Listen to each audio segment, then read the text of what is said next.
sobre o retrato da igreja que o Senhor ama. Existe uma característica que a igreja do Senhor precisa carregar. E essa característica é que o Senhor tem prazer. Essa característica é que o Senhor se alegra. E o texto que eu quero usar está lá no Evangelho de João, capítulo 12, do verso 1 ao 8, que diz assim: 6 dias antes da Páscoa, foi Jesus para Betânia, onde estava Lázaro, a quem ele ressuscitara dentre os mortos. Deram-lhe, pois, ali uma ceia. Marta servia, diga assim, Marta servia, sendo Lázaro um dos que estavam com ele à mesa. Então Maria, tomando uma libra de bálsamo de nardo puro, muito precioso, ungiu os pés de Jesus e os enxugou com os seus cabelos, e encheu-se toda a casa com o perfume do bálsamo. Mas Judas Iscariotes, um dos seus discípulos, o que estava para traí-lo, disse: por que não se vendeu este perfume por 300 denários e não se deu aos pobres? Isto disse ele, não porque tivesse cuidado dos pobres, mas porque era ladrão, e tendo a bolsa, tirava o que nela se lançava. Jesus, entretanto, disse: deixa que ela guarde isto para o dia em que me embalsamarem, porque os pobres sempre os tendes convosco, mas a mim nem sempre me tendes. Sabe, querido, quando nós olhamos para esse texto do Evangelho de João, essa porção nos transporta para uma pequena vila chamada Betânia. Aquela vila era o lugar onde Marta, Maria e Lázaro moravam. Uma casa simples, mas marcada pela presença gloriosa de Jesus. Era ali naquele ambiente doméstico que Jesus encontrava descanso, ele encontrava comunhão e amor. Sabe, queridos, Betânia não era um palácio, não tinha tapetes dourados, mas tinha algo que muitos templos perderam: um lugar preparado para o Senhor habitar. Como você ouviu sobre o templismo hoje, de que templo eu estou falando? Do homem, eu e você. Muitos templos, o Senhor não tem achado lugar. Eu não me refiro, pastor, eu já sou de Deus, então o Senhor habita em mim, é verdade. Mas será que Ele tem liberdade? Será que Ele é o Senhor? Será que Ele governa? Será que Ele é o primeiro, a primícia, que é o lugar dele? Ele não aceita o segundo lugar, nem o terceiro, ou é o primeiro ou não serve? E então o Evangelho de João, aqui no capítulo 12, nos mostra esse cenário sublime. Uma casa cheia do perfume, do nardo puro. E aí nós olhamos para uma característica preciosa: Marta servindo, Lázaro testemunhando e Maria adorando. Esse é o retrato vivo da igreja que o Senhor ama, onde há transformação, testemunho, onde há serviço e onde há adoração. Retrato perfeito. Não era uma igreja fria, mecânica, indiferente, mas era uma igreja transformada, serva e adoradora. Isso é precioso. Betânia nos revela que tipo de lugar deve ser a igreja que o Senhor ama estar. Esse é o ambiente, esse é o tipo de igreja que o Senhor ama estar. E aí, quando nós olhamos para esse cenário, em primeiro lugar nós vemos que igreja é lugar de transformação. Cada pessoa que aqui presente está tem uma história para contar, pelo menos. Tem um testemunho de transformação. Tem algo, teve uma experiência extraordinária com Deus. Aqui nós retrocedemos um capítulo, vamos para o capítulo 11, o que nós vamos ver? A ressurreição de Lázaro. E agora Lázaro, aquele que estava doente, morto, sepultado, necrosado, que ficou 4 dias no túmulo, agora está sentado à mesa com o Senhor Jesus, se alegrando, desfrutando da festa, testemunhando do milagre da ressurreição. Preste atenção, todos nós estávamos mortos em nossos pecados, sem exceção, mas o que Jesus fez? Nos deu vida, e não foi qualquer vida, foi vida em abundância. Uma vez, queridos, que nós recebemos essa vida, nós fomos inseridos no corpo de Cristo, que é a igreja. Cada um desses irmãos que desceram as águas no sábado retrasado, foram inseridos no rol de membros da igreja local, mas o mais importante, no corpo de Cristo, pelo batismo, nas águas. Agora uma nova vida se iniciou. Todos estavam mortos em seus pecados e delitos, mas como Lázaro, ressuscitaram, foram ressuscitados pelo Senhor. A vida de Deus foi liberada sobre eles. Entenda algo: a igreja não vem à existência por meio de organização ou ensinamento de homem. Ela vem à existência quando nós recebemos em nós a vida de Cristo. É isso que gera transformação. Não fui eu, não foi o líder de célula, não foi a liderança dessa igreja. Foi o Senhor que tocou em você, foi o Espírito que convenceu você que estava morto, preso ali nos seus pecados e delitos, e então você se rendeu a esse amor, e o que aconteceu? Você ressuscitou. O Senhor te ressuscitou, tirou você da morte e trouxe você para a vida. Como Ele chamou Lázaro, vem para fora, assim Ele te chamou, vem para fora. Vem viver comigo na liberdade, vem receber do meu amor, vem desfrutar da minha graça. Então Lázaro aqui está representando o que? O novo nascimento, a vida de ressurreição. Lázaro era esse testemunho vivo. Não dá para questionar a intervenção soberana e sobrenatural do poder de Jesus, que rompe com os limites das impossibilidades humanas. Eu não posso convencer, o homem não pode convencer, mas o Espírito Santo faz isso. E cada um que está aqui, se não todos, a esmagadora maioria, foram convencidos pelo Espírito Santo, e hoje são ressurretos em Cristo. Todos agora nasceram de novo, passaram pela experiência de Lázaro. Lázaro agora, como cego que foi curado por Jesus, que disse: eu era cego, agora eu vejo. Lázaro está dizendo: eu estava morto e agora eu vivo. Entenda, querido, a vida é a proposta central de Jesus. O que o Senhor diz no Evangelho de João, aqui mesmo, no capítulo 1, verso 4? Diz o seguinte: a vida estava nele, e a vida era a luz dos homens.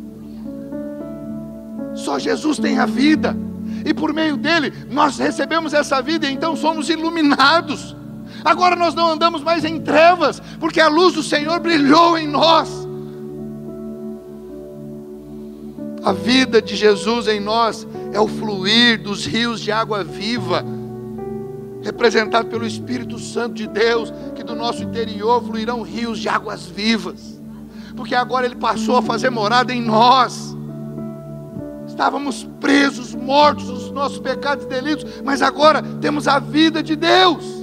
Éramos pessoas insensíveis, não reagíamos ao chamado de Deus, não ouvíamos a palavra de Deus, não víamos o amor de Deus. Como que nós éramos? Pessoas sem fome espiritual, não tínhamos apetite pelas coisas de Deus. Falava de Deus, você fala: ah, que negócio de Deus, que negócio de crente, de igreja, vou perder meu tempo com isso não, isso é bobagem, deixa eu curtir minha vida, deixa eu trabalhar que eu ganho mais. Como se Deus impedisse a pessoa de seguir o curso da vida, fazendo aquilo que ela precisa.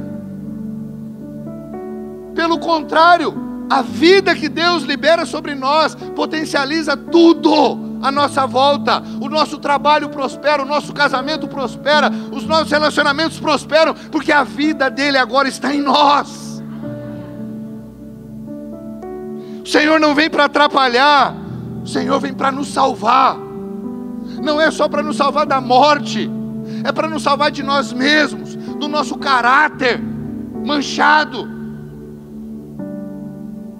sabe, das nossas limitações, das nossas fraquezas, da nossa arrogância. Ele nos salva de tudo isso, de todas essas mazelas. Éramos gelados, vivíamos nos corrompendo, mas até que a vida de Jesus entrou em nós, nós nascemos de novo, agora estamos vivos. Você pode dizer para o irmão que está do seu lado: meu irmão, você está vivo agora.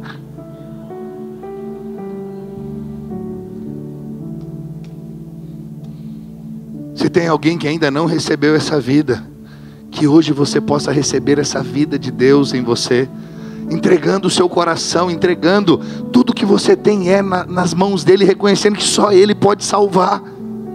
Talvez você está aqui, você é Lázaro, está morto, mas é por isso que você entrou aqui hoje, para ressuscitar, receber a vida de ressurreição, receber a salvação do Senhor.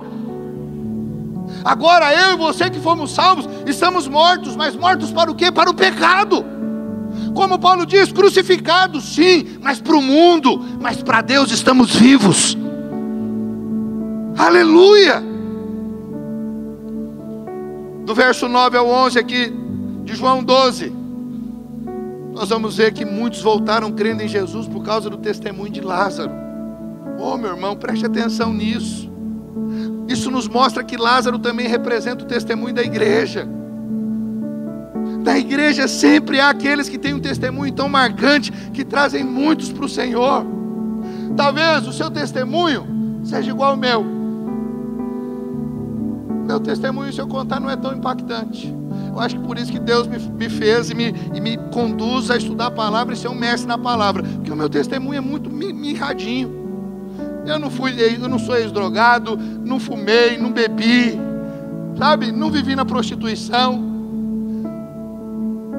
Só conheci uma mulher intimamente, que é minha esposa.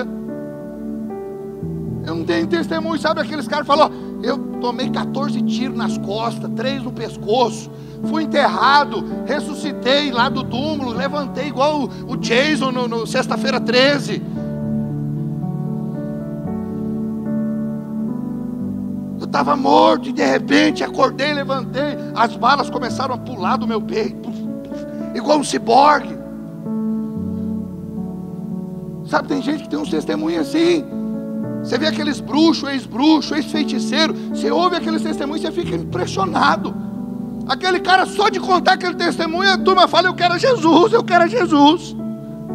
Agora eu conto meu testemunho e o cara fala: não estou vendo nada demais.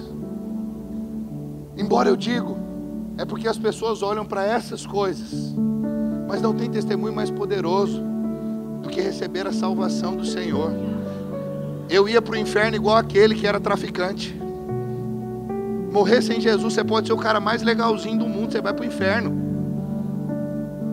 Não adianta você pensar: eu não fumava, eu não bebia. Eu ia para o inferno igual o cara que fumava e bebia e se prostituía, porque eu estava no pecado igual. Que pecado de não crer no Salvador?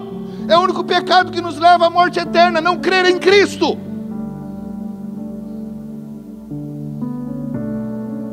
Mas tem irmãos que têm testemunhos poderosos, impactantes, e você precisa usar esse testemunho. Conte o seu testemunho, fale para as pessoas do que o Senhor fez na sua vida. Lázaro era esse. João 12:2, deram-lhe pois ali uma ceia, e Marta servia, e Lázaro era um dos que estavam à mesa com ele. Lázaro é a prova viva do poder de Deus. Quem via Lázaro falava: cara, esse cara estava morto, 4 dias, fedendo, putrefando, já estava em estado de putrefação. E o Senhor chamou ele para fora, tiraram as ataduras dele, e aquele homem saiu da morte para a vida. É um impacto tremendo. Mas ali está representando o quê? A salvação, o novo nascimento. Todos aqui que já receberam a Jesus são Lázaros. Você tem um testemunho para contar. Aqui está cheio de ex-ladrão, ex-mentiroso, ex-adúltero, ex-fornicador. Quantos ex estão aqui? Um monte. Tem aqui ex-amante. E aí você agora é só um ex. Por quê? Porque Jesus entrou na sua vida. E agora você é marido de uma só mulher, você é mulher de um só homem. Você é um pai amoroso, você é uma mãe dedicada ao seu lar, uma mulher sábia, virtuosa. Agora você é honesto. Agora você não sonega imposto, porque agora você nasceu de novo. Você não fica tentando burlar o sistema, porque você nasceu de novo, recebeu uma nova vida. Estava conversando com os irmãos na multiplicação da célula do Ener, com a Ivonete e o seu Jair. Eu me segurei para não chorar. Na hora que eu chorei, eles nem perceberam, eu me escondi, baixei. Testemunho fortíssimo do filho deles, eu não sabia disso. Eu não gosto nem de lembrar, que eu já fico com vontade de chorar. Só Jesus pode levá-los e fazê-los estar aqui hoje servindo a Deus. Se não foi o Senhor para dar forças para eles vencer e passar pelo que eles passaram, não sei, ninguém poderia fazer. Talvez teriam tirado a própria vida. Uma hora ou outra vai conversar com eles, fala: que testemunho é esse aí? Não, nem vai conversar, porque é um assunto que eu não sei por que saiu, porque eu tenho certeza que nem eles gostam de falar a respeito daquilo, porque mexe com eles, traz tristeza. Mas não deixa de ter sido uma manifestação poderosa de Deus. Eles estarem de pé hoje é porque Deus sustentou, é porque eles estão no seio da igreja, no lugar de vida. É isso que fez com que eles permanecessem. Começa a se relacionar com os irmãos, começa, sabe, a conhecer novos irmãos aqui. Você vai ouvir cada testemunho, cada coisa extraordinária que Deus fez. São os Lázaros. A igreja precisa ter Lázaros, gente que não fala apenas de doutrina, mas carrega no corpo a marca de quem já esteve morto e reviveu. Sabe, certa vez um homem dizia: pastor, não sei pregar, nem cantar, mas sei contar o que Cristo fez por mim. O pastor respondeu: meu irmão, então você é o púlpito ambulante que Jesus precisa. Você não precisa saber pregar, você não precisa ter um conhecimento profundo, teológico. Você precisa ser apenas como o cego. Eu não sei quem Jesus é, uma coisa eu sei: eu era cego e agora eu vejo. Esse Jesus é alguém diferente. Esse Jesus é alguém que faz milagres. Esse Jesus é alguém que salva. Não sei contar muito sobre ele, não. Mas uma coisa eu sei: eu era mentiroso e eu fui liberto da mentira. Eu gostava de trair minha esposa, mas hoje eu sou marido fiel. Eu era violento com os meus filhos, não tinha paciência com os meus filhos. Hoje sou amoroso, gasto tempo com os meus filhos, invisto neles. Por quê? Porque esse Jesus entrou na minha vida. Não se preocupe se você não sabe pregar, querido. Apenas fale o que Deus fez na sua vida, o que Deus está fazendo, e muito mais Ele vai fazer. Esse é Lázaro. É o sermão vivo do poder de Deus. Acredite, nada atrai mais Jesus do que uma casa cheia de testemunhos vivos. Tanto testemunho da salvação como de milagres. Vai conversar com a irmã Cláudia, que recebeu um milagre de cura. Vai conversar com tantos outros irmãos que tiveram experiências extraordinárias. Irmãos que estavam quebrados, devendo, endividados, não tinham o que fazer, não tinha saída, e o Senhor levantou esses irmãos e eles voltaram a prosperar de novo. Você vai ter testemunho em todas as áreas: casamento, vida profissional, financeira, na saúde física e mental. Tem testemunho para todos os lados. Essa é a nossa igreja. Essa é a igreja do Senhor. Quando nós nos deparamos com esses irmãos que foram transformados, o ambiente, meu irmão, pulsa de fé, é gostoso. Eu gosto de estar conversando com os irmãos e ouvindo as coisas que Deus tem feito na vida deles. O período que eu amo demais é quando nós estamos em jejum, em campanha, e os irmãos começam a testemunhar, começam a falar do que Deus está fazendo, do que Deus fez. É maravilhoso. Irmãos, sabe, experimentando coisas que nunca experimentaram em Deus. Quero dizer para você, a igreja não é um cemitério de pecadores, mas é um jardim de ressuscitados.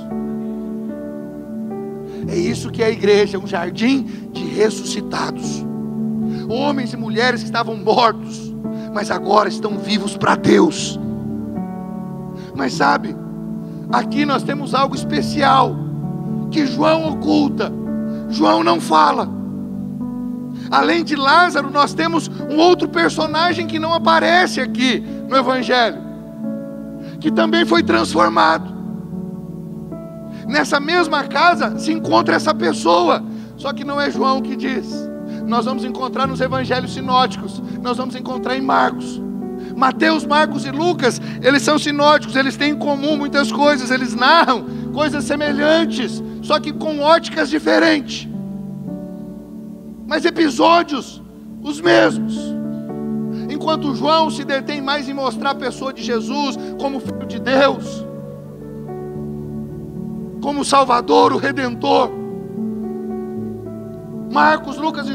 Mateus, Marcos e Lucas se detêm mostrando ali os milagres de Jesus, as parábolas.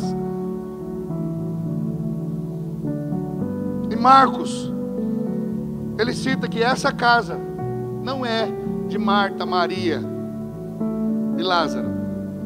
Essa casa é de um outro homem chamado Simão, um outro que foi curado, era o leproso. Depois de ser curado da lepra, ele abriu a casa para Jesus. Ele abriu a casa dele para essa festa, para essa célula, para essa comunhão. Alguém que era leproso. E é importante você saber, a lepra é o símbolo do pecado. Por um lado todos estávamos mortos, mas por outro estávamos todos enfermos com a lepra do pecado. Eu acho que eu não projetei, eu não coloquei, mas se você, para não ficar nas minhas palavras, Marcos 14:3 é o mesmo episódio, tá? Não estou forçando nada aqui não, é o mesmo episódio, após a ressurreição, só que quem fala da ressurreição de Lázaro é João. Mateus, Marcos e Lucas não se preocupam em falar sobre isso, os sinóticos não falam, mas Marcos traz uma outra coisa que João não traz, que é o Simão, que foi curado da lepra e que abriu a casa era dele. Sabe, querido, todos nós estávamos enfermos com a lepra do pecado, mortos como Lázaro, fomos ressuscitados, e como Simão éramos leprosos e fomos purificados. Preste atenção, somente quando a morte é vencida e o pecado é removido, é que a vida da igreja se torna possível. Sabe por que eu acho que João não menciona Simão? Porque aqui ele está falando de uma comunhão, e o pecado atrapalha a comunhão. Ainda que você ressuscitou como Lázaro, se ainda você pratica e vive em algumas práticas de pecado, você mesmo se afasta da comunhão. Sabe como você vai percebendo isso, irmão? Senta aqui, daqui a pouquinho está lá no meio, daqui a pouquinho está lá no fundo, daqui a pouquinho já começa a faltar culto, porque ele começou a se envolver com o pecado. Foi ressuscitado, nasceu de novo, mas está seduzido pelo pecado. Ele se afasta da comunhão. Aqui, provavelmente João não menciona Simão, por causa disso. O pecado compromete a comunhão. Pode observar, quando as pessoas começam a se afastar, pode saber, ela está se envolvendo com o pecado. Tem alguma coisa de errado. Estava aqui no louvor, não está mais. Estava aqui na frente, agora está lá no fundo. Estava lá no fundo, agora já não, nem no fundo mais está. Pecado.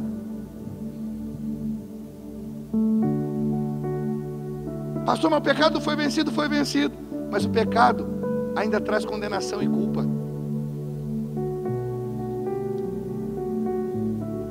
Os irmãos estão me acompanhando?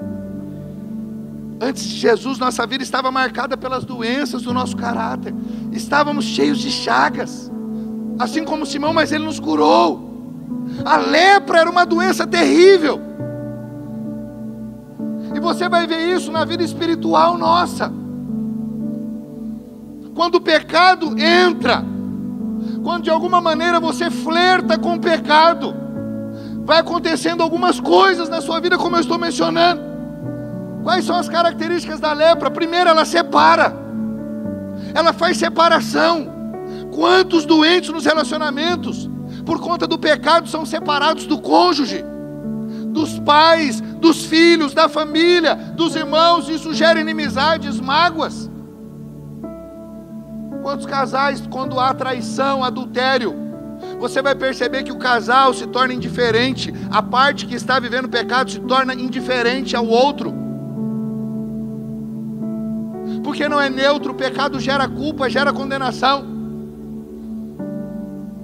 A outra parte fica desconfiada, porque percebe que está estranho comigo. Pecado, lepra, gera essa separação. Mas uma vez que fomos salvos pelo Senhor, meu irmão, entenda algo: agora viver em comunhão é testemunho para nós. Por isso eu desconfio muito de irmãos que não querem estar na comunhão. Irmãos que estão sempre longe da comunhão, tem algo de errado. Pode ter um ou outro que pode dizer só assim, ó: eu sou antissocial. Tudo bem, talvez não é pecado, mas até ser antissocial eu posso dizer, é pecado. Você fala que vai viver no céu eternamente com os irmãos, mas não quer viver com os irmãos aqui na terra? Não gosta desse irmão, mas lá no céu você vai estar com ele para sempre. Não tolera esse irmão. Você acha que você vai entrar assim? Por isso que tem um milênio antes, pra você ser tratado. Se você não receber o tratamento e não se submeter aqui, Deus vai ter que tratar você no milênio. Você está salvo, mas vai passar pelo tratamento do milênio. Poderia estar reinando, mas vai perder 1000 anos de reino para ser disciplinado no que podia ser tratado aqui. Uma simples postura: ô meu irmão, nós vamos viver a eternidade juntos, vamos se acertar logo aqui. Me perdoa, te perdoo, vamos caminhar junto. Quantos estão me acompanhando? Diga amém. Isso é sério. Uma outra característica da lepra, do pecado, deixa insensível. A pessoa que está no pecado, ela fica fria, ela fica insensível, dura de coração, anestesiada nas relações. Quantas pessoas hoje duras, insensíveis, estão enfermas. Mas deixa eu te dizer, aqueles que foram tocados pela graça do Senhor voltaram a sentir a presença do Senhor. Sabe por quê? Porque quando somos tocados pela graça, nós somos levados ao arrependimento. Se não, olha o que nós vamos ver aqui na carta de Paulo aos Romanos, capítulo 2, verso 4: ou desprezas as riquezas da sua benignidade e paciência e longanimidade, ignorando que a benignidade de Deus te conduz ao arrependimento. O que nos conduz ao arrependimento? A bondade, é a graça. Não é dizer você vai morrer. Você vai morrer se você continuar no pecado. Quanto mais você ouve, vai morrer, mais você se afunda no pecado.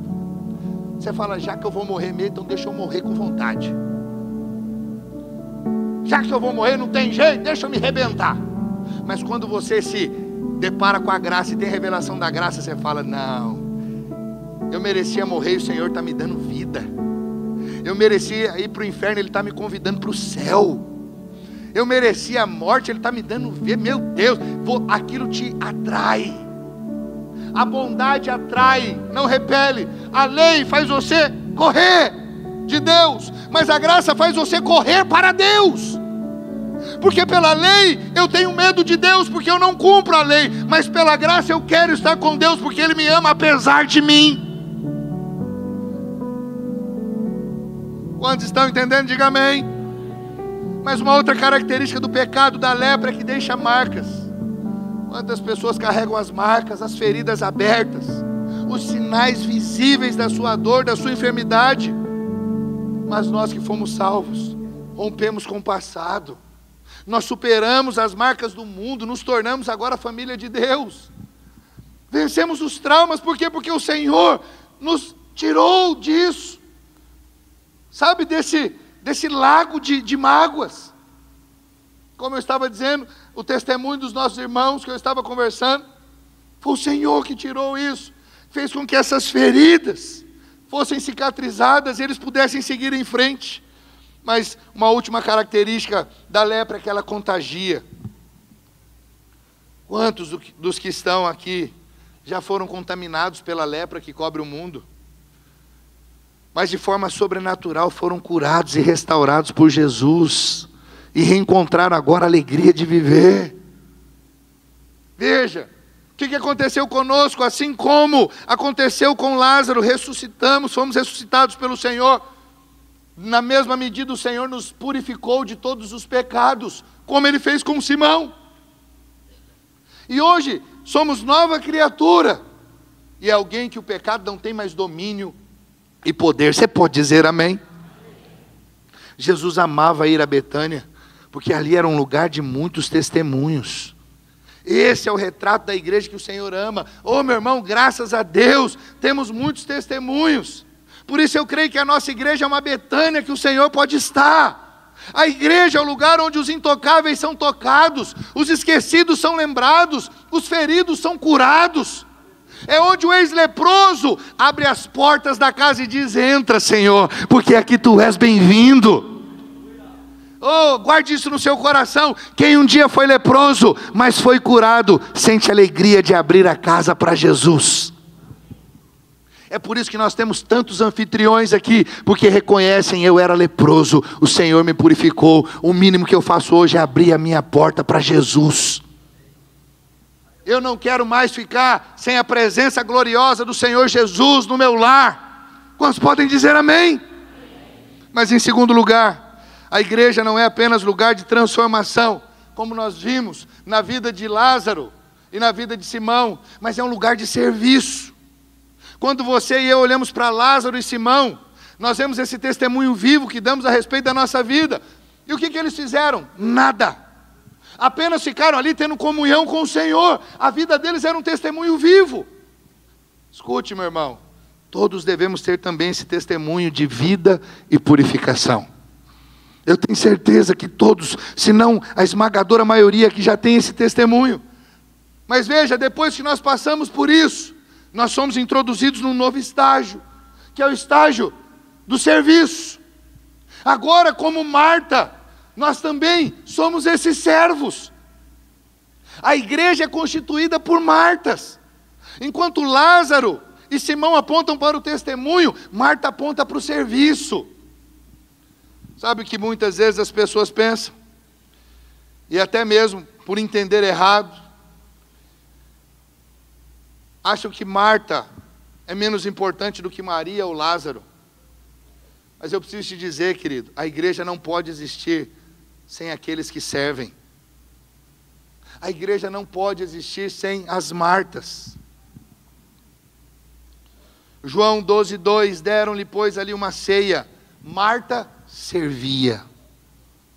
Preste atenção, quem estava servindo? Se Marta não estivesse servindo, teria ceia? A comunhão só pode acontecer se tiver Martas. Ah, pastor, eu já vi você falando a respeito de Marta e Maria, que nós temos que ser Maria. Não, você não ouviu direito. Nós todos somos Martas, mas precisamos ser Maria também. Por quê? Porque se nós somos apenas Marta, nós estamos voltados somente às questões naturais, braçal. E não somos Maria, não somos espirituais. O que vai acontecer? O mesmo que aconteceu com Marta. Vai milindrar. Quando somos só Marta, estamos propensos a milindrar. O que Marta falou para Jesus?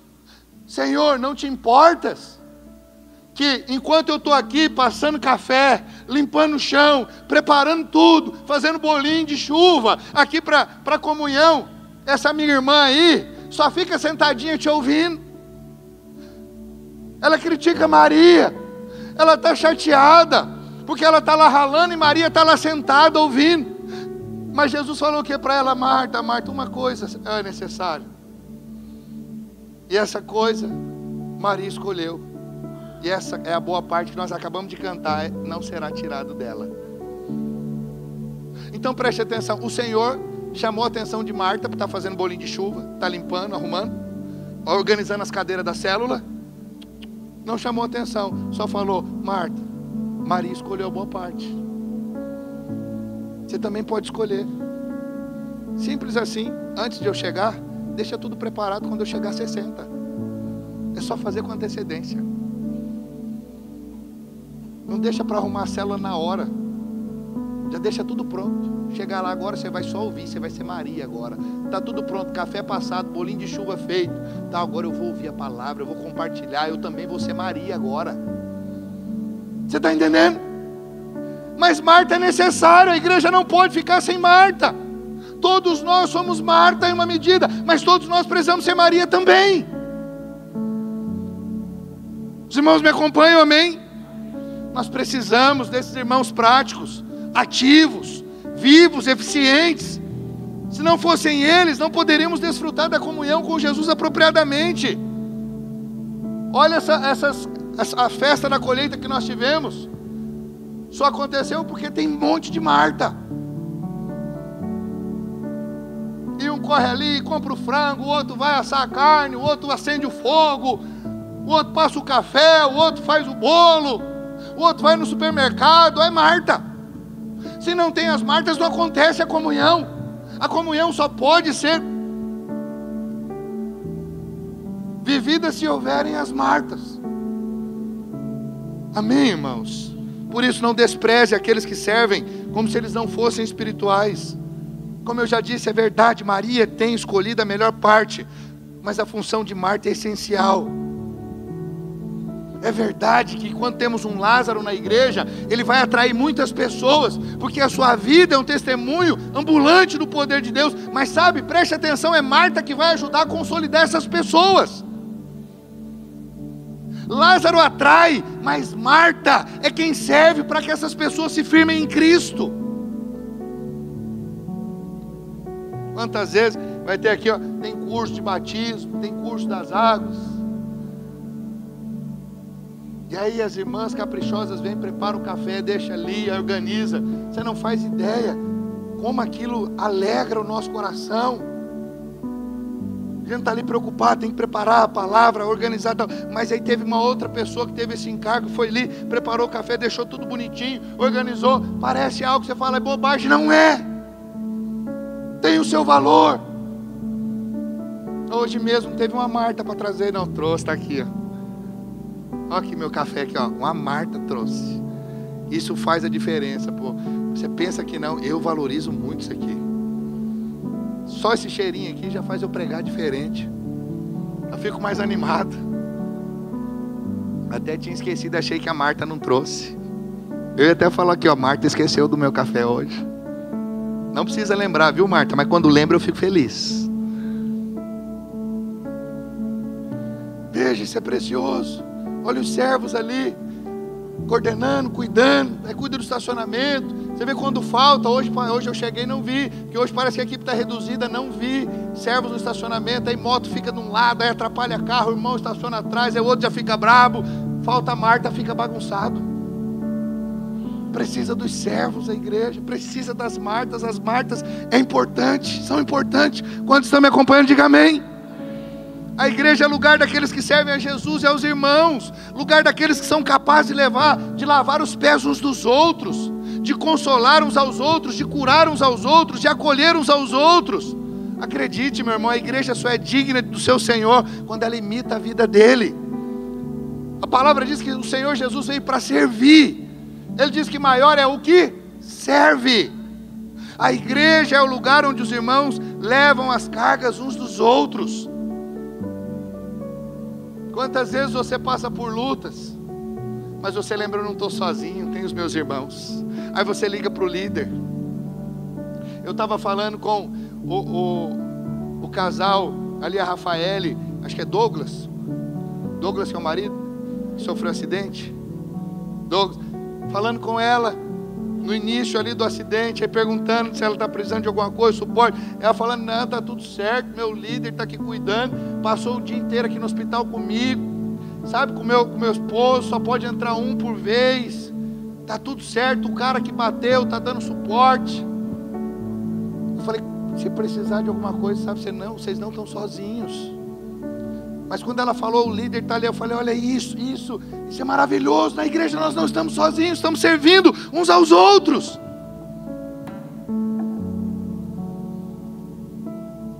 A igreja é o lugar onde os aflitos são consolados, os feridos são curados, os rejeitados são acolhidos, os famintos são alimentados. Sabe, queridos, a igreja é o lugar onde existe a encarnação da misericórdia de Deus. Nesse banquete aqui em Betânia, nós encontramos essa personagem que nos ensina muito sobre a vida da igreja, que é Marta, nos mostrando o serviço. São aqueles que expressam, sabe, amor com as mãos. Seu coração é o da hospitalidade, da prática, da entrega silenciosa. Se nosso batismo agora aconteceu porque o Mário cedeu a casa, claro, faríamos, mas teve todo um prestígio lá, um ambiente aconchegante, agradável. Outra vez tivemos na casa do Ademil também. Muda, é um ambiente diferente. Hospitalidade, Martas. Agora eu preciso te lembrar de algo. Todo serviço deve fluir do amor e nunca da comparação. Porque quando servir vira performance, o coração se perde. Mas quando servir é fruto de gratidão, a casa fica cheia de propósito. Gratidão a quê, pastor? Gratidão porque você era Lázaro e foi ressuscitado. Porque você era Simão e foi purificado. Agora por causa disso eu quero servir. Eu não quero servir para mostrar que eu sou melhor, para mostrar que eu faço. Eu quero servir, sabe por quê? Porque eu sou agradecido e tudo que eu fizer para o Senhor ainda é pouco. Aí a casa se enche de propósito. Isso é maravilhoso. Guarde isso no seu coração. Serviço sem amor é trabalho, mas serviço com amor é adoração. Isso é precioso. O Senhor Jesus disse: o maior entre vós será o vosso servo. Ô meu irmão, talvez você não saiba, mas cada gesto de amor, cada cadeira que você arruma na sua célula, cada abraço que você dá, tudo isso sobe como incenso diante de Deus.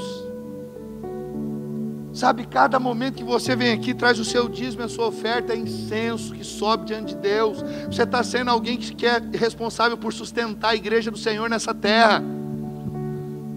Anfitriões, eu louvo a Deus pela vida de cada um de vocês, que abrem a porta da casa de vocês para a célula acontecer toda semana. O que vocês fazem é uma recompensa grandiosa para vocês, acredite. Isso é precioso e quero dizer, não é pouco não, é muito. Pode ser pouco comparado ao que o Senhor fez, mas como homem, eu sou agradecido a Deus por cada um desses irmãos. Que fala: pastor, a porta da minha casa, tem irmãos que tem a porta da casa aberta já por 5, 6, 10 anos. E diz: pastor, não tira a célula da minha casa não, pelo amor de Deus. São os Obed-Edom.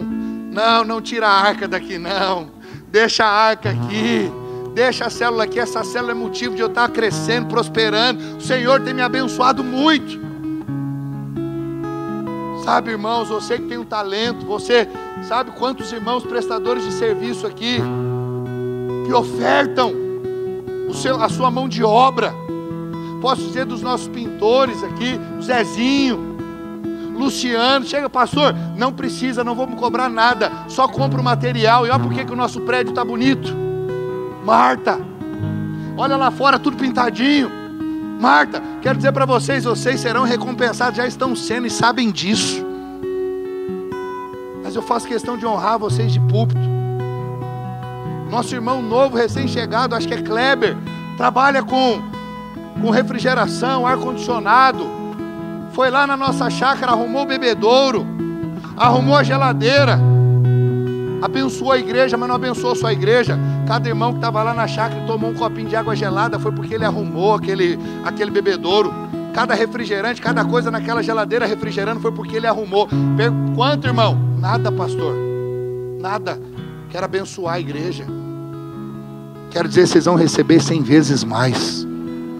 Que o Senhor diz: aqueles que fazem por causa do evangelho e por amor à minha casa, eu vou prosperar você. Você vai receber ainda em vida.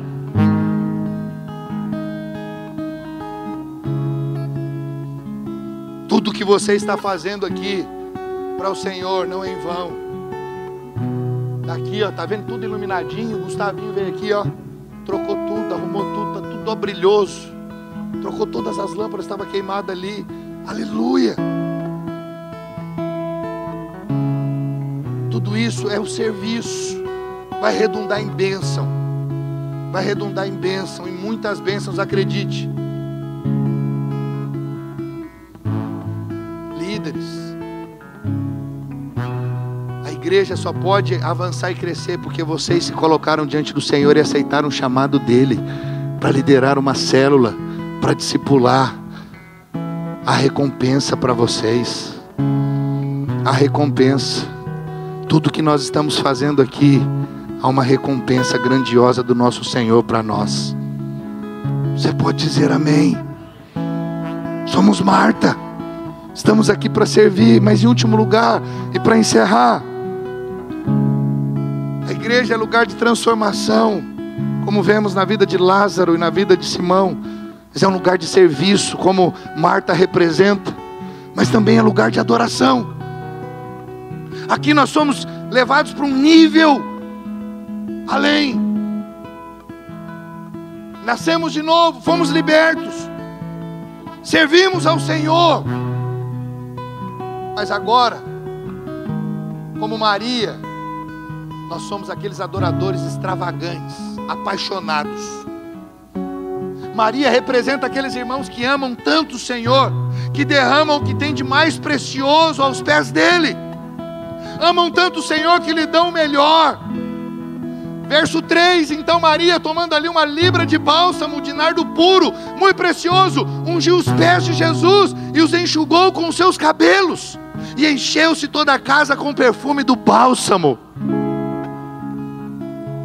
Maria nos é apresentada como exemplo de adorador. Ô meu irmão, o ato dela ungir o Senhor com perfume de nardo preciosíssimo é um símbolo da nossa adoração, que é recebida como perfume diante de Deus. Mas todas as vezes que nos colocamos diante de Deus nessa adoração intensa, sempre haverá aqueles que vão perseguir, aqueles carnais que vão criticar, que vão achar aquilo um exagero, um absurdo. Tudo isso está aqui, esse é o retrato da igreja. Os carnais ficam desconfortáveis. Judas simboliza aqueles que estão na igreja, mas que ainda vivem na carne, ou talvez nem tenham nascido de novo. Eu desconfio demais de irmãos que olham e falam assim: vai comprar um retroprojetor desse? Para quê? Falando de a gente quer colocar telão. Eu estou colocando retroprojetor, que é um trem bem simplinho. Mas tem gente que fala: isso aqui, pastor, vender e dá para os pobres. Eu desconfio de gente que fala assim, sabe por quê? Porque gente que fala assim normalmente é avarento. Qualquer coisa que você faz extravagante. Eu lembro quando a minha esposa, ela deixou a carreira dela jurídica. Ela saiu do Ministério Público para ser ali, como muitos estavam falando, a pastorinha de criança. Deixou a carreira dela jurídica, algo que ela sonhava, o pai dela idealizou, sonhou. Mas por um chamado, ela foi chamada de louca pela família e por um monte de gente. Ela tem aberto mão do salário que ela recebia, para não receber mais nada. Você é louca, Janaína, não faz um negócio desse. Eu me lembro quando o pastor Cristian falou: João, vem para a obra, vem ser obreiro aqui de tempo integral, sai do seu trabalho. Só que ele não falou vem para receber um salário, ele falou vem e fica um ano sem receber. Aí eu falei com a minha esposa, ela estava no Ministério Público, ainda não tinha saído, falou: vai, é de Deus. Eu sinto que é de Deus. Vamos chamar de doido, de maluco. Vocês vão passar necessidade, fome, vocês vão ter problema, não façam isso. Por quê? Porque os carnais não conseguem enxergar algo tão grande que é a presença gloriosa do Senhor. O adorador não faz conta, simplesmente ele se rende ao chamado. Mas Judas, quando vê, fala: isso é um desperdício. 5 anos estudando, 5 anos pagando um alto preço para se tornar um advogado, e agora entregando, jogando tudo isso. João, capítulo 6, versos 70 e 71. Então Jesus lhes disse: não é fato que eu escolhi vocês, os 12, mas um de vocês é um diabo. Ele se referia a Judas, filho de Simão Iscariotes, porque este, sendo um dos 12, era quem o haveria de trair. Então, se você ainda tem dúvida que Judas não era salvo, aqui ó, ele era o diabo, ele é chamado de diabo. Ele é o filho da perdição desde o princípio. Nunca foi salvo, andou na equipe. Assim tem gente na igreja, infelizmente, que está na igreja para criticar, para falar mal. Quando alguém se coloca ali para adorar ao Senhor, fala: não faça isso, é desperdício, é bobagem. João 17:12: quando eu estava com eles, guardava-os no teu nome que me deste, eu os protegi, nenhum deles se perdeu, exceto o filho da perdição, para que se cumprisse a escritura. Se perdeu porque ele já era o filho da perdição. Essas pessoas amam mais o dinheiro, a mamão, do que a Deus. Judas achou um desperdício gastar algo tão precioso com Jesus. Sabe o que aquela mulher fez? Aquela mulher, ela entregou 300 moedas de prata. 300 denários representava ali 300 dias de trabalho. Era uma moeda de prata romana. Os romanos pagavam a diária, era uma moeda de prata. Ela entregou 300 moedas de prata, 300 dias de trabalho, quase um ano. Ou se você colocar com final de semana, dá um ano. Judas falou: que loucura! Não faz um negócio desse. Sabe, quem acha que é um exagero, está sempre dizendo: Deus não precisa disso. Em outras palavras, é um desperdício. Sabe por quê? Mamon que governa a vida dessas pessoas. Mamon, acredite, é o maior rival do Senhor Jesus. O amor de Judas a Mamon foi que deu lugar para o diabo entrar nele e trair a Jesus por 30 moedas de prata.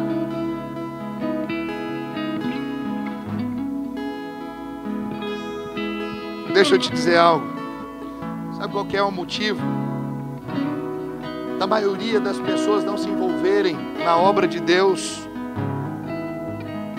É porque elas estão correndo atrás das riquezas desse mundo. A maioria diz: pastor, é porque eu não tenho tempo. Pastor, eu tenho que trabalhar. Tudo certo, tem mesmo, todo mundo tem que trabalhar, mas não em detrimento da obra, não em detrimento daquilo que o Senhor te chamou. Trabalhe, mas sirva ao Senhor. Trabalhe, mas esteja na comunhão com o corpo de Cristo. Como eu testemunhei daquela grande franquia que só prospera a cada dia. Por quê? Porque decidiu: dia do culto é dia do culto, dia da obra é dia da obra. Não vou deixar o Senhor por causa de dinheiro. E essa pessoa enriquece cada dia mais, porque o coração dela não está lá no dinheiro, nas riquezas desse mundo. Irmãos, quantos aqui já foram nos empreendedores radicais aqui dos nossos irmãos? Alguns. Você que empreende, ou não empreende, mas quer empreender, ou quer estar no ambiente também de empreendedorismo, para aprender mais, vai nesses nossos empreendedores radicais, que acontece 2 vezes no ano, uma em Cuiabá, uma em Goiânia. Você vai ver a esmagadora maioria dos empresários que se converteram. Eles dizem: pastor, eu vivia em função do dinheiro, mas eu não tinha qualidade de vida, eu não tinha paz, eu não desfrutava da minha família, porque meu trabalho era de segunda a segunda, tudo ficava concentrado ali. Desde que eles se converteram e entraram para esse modelo de trabalho, como os empreendedores radicais ensinam, segundo a palavra de Deus, eles todos, sem exceção, testemunham. Todos prosperaram muito mais, estão prosperando muito mais, adquiriram novas franquias, novas empresas, e tem muito mais tempo hoje, tanto para o Senhor quanto para a família. Todos, sem exceção. Porque é uma questão de coração, de entendimento. Você pode trabalhar e prosperar sem deixar de lado as coisas do Senhor, sem deixar o reino de Deus em segundo lugar. O Senhor nos ensina a buscar em primeiro lugar o seu reino e a sua justiça, e todas essas coisas que é material vai ser acrescentado. Esses irmãos aprenderam e entenderam isso, e em consequência começaram a prosperar mais. Eles pensaram, agora eles ficaram em choque: trabalhamos menos, ganhamos mais. A matemática do mundo não bate, mas a economia do céu é o contrário da economia dessa terra. O Senhor fala: priorize a mim, priorize o meu reino, e eu vou prosperar você. Você vai trabalhar menos e vai prosperar mais. O seu trabalho vai ser produtivo, muito mais. Quantos estão entendendo? Diga amém. Então Simão aqui prepara uma casa para o Senhor, Marta serve ao Senhor, Maria amava o Senhor e Lázaro testemunhava, mas Judas estava para traí-lo. E dentro desse cenário muitos creram em Jesus. Igreja é também lugar de pecadores não transformados, meu irmão.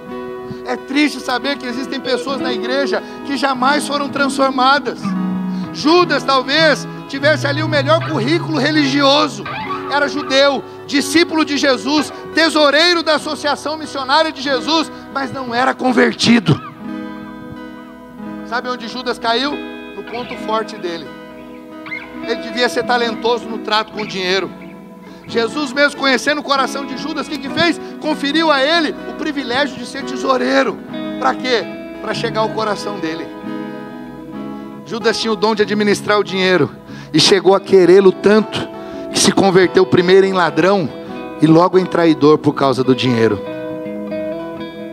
Deixa eu te dizer, dinheiro não é um problema, o problema é o amor ao dinheiro. Dinheiro é uma bênção, mas quando você coloca o seu amor nele, se torna maldição. 1 Timóteo 6,10: porque o amor ao dinheiro é a raiz de todos os males. E alguns, preste atenção nessa cobiça, se desviaram da fé e atormentaram a si mesmos com muitas dores. Percebe? Olha aqui que a palavra está dizendo. O amor ao dinheiro fez essas pessoas, sabe, entrar nessa cobiça e se desviarem da fé. Por isso o mamão é o maior concorrente de Jesus. As pessoas não querem Jesus, sabe por quê? Porque elas querem enriquecer dinheiro, elas querem as coisas desse mundo, em detrimento do Senhor, em detrimento da presença dEle. A tentação chegou a Judas por meio do dom natural dele. Olha lá, verso 4-6. Mas Judas Iscariotes, um dos seus discípulos, o que estava para traí-lo, disse: porque não se vendeu este perfume por 300 denários e não se deu aos pobres? Isto disse ele não porque tivesse cuidado dos pobres, mas porque era ladrão, e tendo a bolsa, tirava o que nela se lançava. Preste atenção, Judas se irrita com a oferta de Maria a Jesus. Ele acha um desperdício. Sabe por quê? Porque ele é avarento, amargo. A vida dele estava afetada por essa amargura. O ponto de vista de uma pessoa está afetado pelo que ela tem no interior dela. E é uma justificativa aparentemente razoável, porém insincera. Olha o que ele diz: por que não se deu esse valor aos pobres? Verso 5. Ele não estava preocupado com os pobres, é porque ele era ladrão. Ele queria aquele dinheirinho ali para ele. Ele se exasperou porque Maria gastou 300 moedas com Jesus, mas ele traiu a Jesus por 30 moedas. Por isso, querido, a adoração verdadeira sempre vai incomodar os carnais. Ouça, marido, mulher, que o seu cônjuge não está aqui, sempre vão dizer para você que você está perdendo o seu tempo na igreja. Você vai ouvir: ah, você está lá para levar dinheiro para o pastor. Você vai ouvir essas coisas. Você vai lá para ficar assim, assado. Você não sabe mais da igreja, pega agora a sua mala, vai morar lá na igreja. São coisas normais. Por quê? Porque o adorador incomoda o carnal. O carnal não entende. A adoração verdadeira sempre incomoda essas pessoas. Quem nunca foi quebrantado acha exagero o quebrantamento dos outros. Preste atenção, meu irmão, quem calcula o custo da adoração ainda não entendeu o valor da presença. A igreja que o Senhor ama é aquela onde o perfume da adoração enche a casa, onde Jesus é o centro, o foco é a razão de tudo. A adoração verdadeira, acredite, é a entrega total. A adoração não fala, ela se derrama. A adoração não tem discurso, simplesmente você se rende. Senhor, é isso aqui que o Senhor quer de mim, então está aqui, Senhor, toma minha vida. Senhor, o Senhor quer minha família, está aqui a minha família. Senhor, o Senhor quer o meu coração, está aqui o meu coração. Senhor, o que o Senhor quer é seu. Adorar, querido, é dar o melhor, é colocar aos pés de Cristo aquilo que o mundo considera valioso demais para ser rendido. Eu encerro dizendo para você, Betânia era o retrato da igreja que o Senhor ama. Nela vemos Lázaro e Simão testemunhando da transformação. Vemos Marta, o exemplo do serviço, e Maria, a adoração extravagante. E sabe o que é precioso? Se você olhar bem, quem estava no centro? Jesus.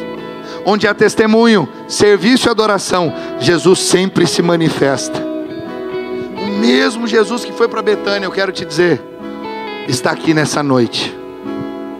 O mesmo Jesus que ressuscitou Lázaro, eu quero dizer, quer ressuscitar a tua fé hoje.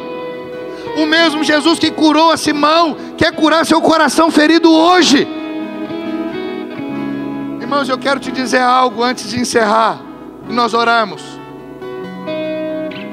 Simão foi curado da lepra que aponta para o pecado. O Senhor trouxe uma impressão no meu espírito.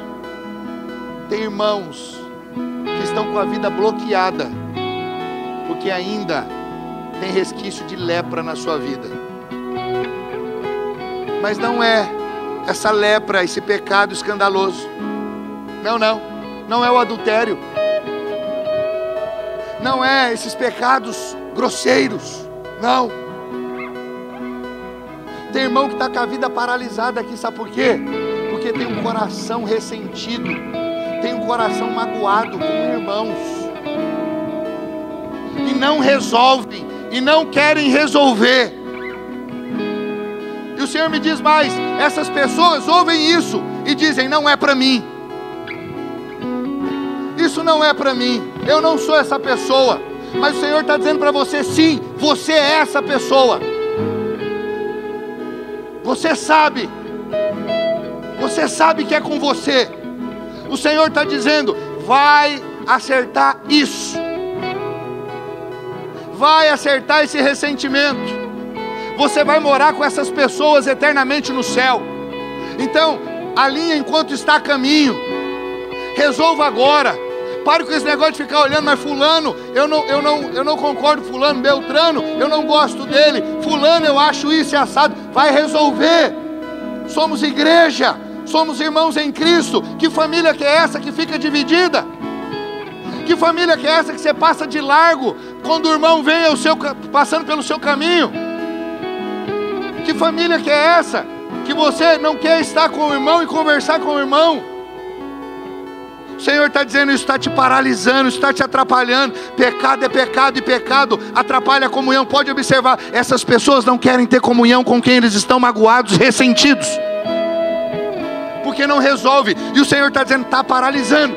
Áreas da sua vida estão sendo atrapalhadas, se não todas, financeira, profissional, espiritual. Sabe por quê? Porque mágoa, ressentimento é um negócio terrível.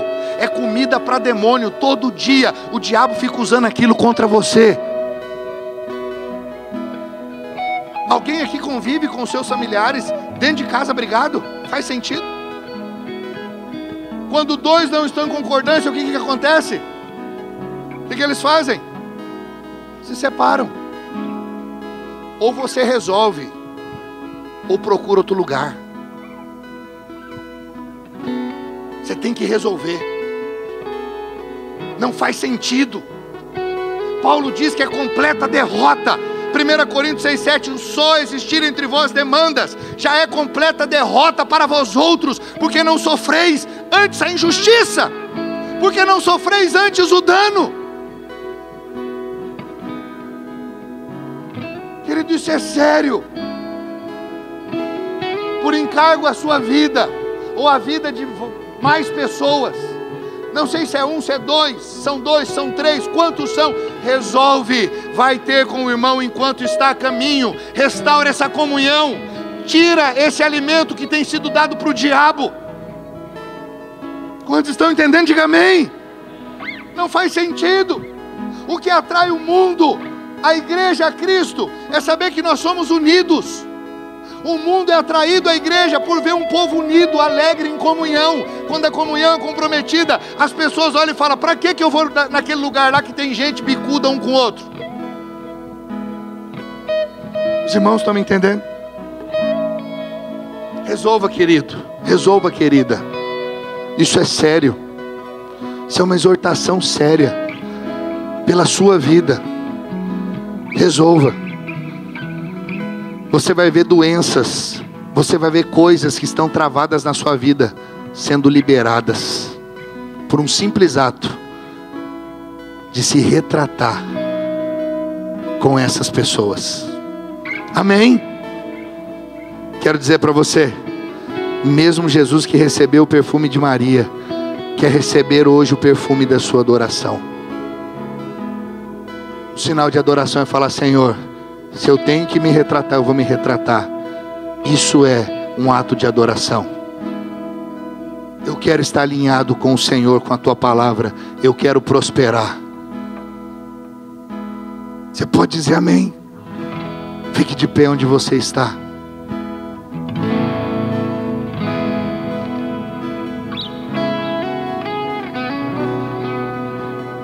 Eu não li todo o contexto, não vou ler, mas eu quero que você pegue depois. Pegue esse texto de Coríntios, capítulo 6. 1 Coríntios. Quem está falando aqui é o apóstolo da graça. Só quero te lembrar isso. É o homem que mais teve revelação da graça de Jesus. Ele faz essa exortação forte. 1 Coríntios 6. Leia todo esse capítulo e você vai ver. Vai fazer muito mais sentido para você. E vai resolver a sua vida.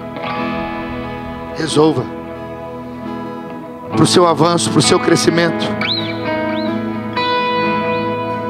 Feche os seus olhos.